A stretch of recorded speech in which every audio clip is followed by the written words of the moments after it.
On the topic of comic books, DC have some new releases as well. We have Wonder Woman and Superboy and Steel as well, I believe. Yeah, so this is some new stuff from the guys at Night Models. They've been working on some new stuff that's coming out towards the end of October, beginning of November, so right about now. And so leading the way, we've got a new version of Wonder Woman, as you can see there on her big, huge scenic vase there. She's also going to come with an alternate headpiece as well, so if you're going to be defending Themyscira or whatever, you've got a really cool new model for you to pick out for her. This is then joined in with a new double set, which includes Superboy, who I didn't realize this until I started reading the background, was a clone of Superman and fought alongside the Teen Titans. There you go.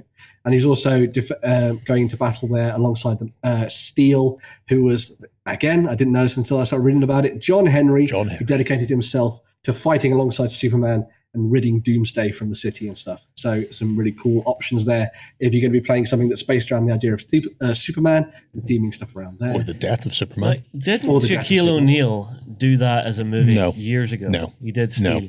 No. I boogie around danger like a soul-trained dancer. With a will of iron, a heart of gold. It's a total fabrication.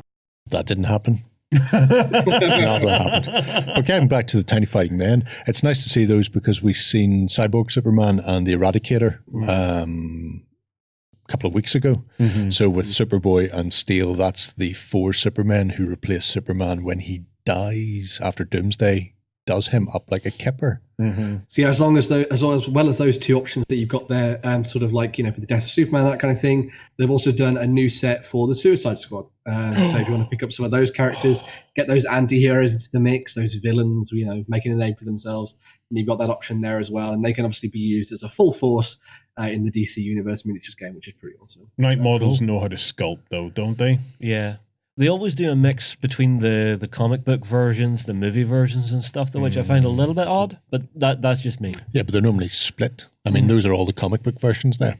So sometimes they did like 3 or 4 Batman, including 60s Batman ones. On the topic of Batman, I don't see it on the running order here, but Night Models just announced 3rd edition of the Batman miniatures game is on its way.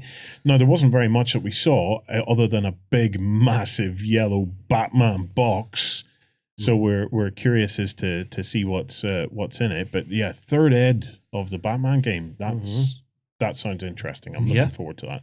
The only thing that we know is that Batman will be in it. It has Batman. And we reckon the Joker's in it because we see the Joker Joker's on the front of the box. Yeah. So you've got to assume he's going to be in there. So it would be an iconic clash to see done back on the tabletop again. So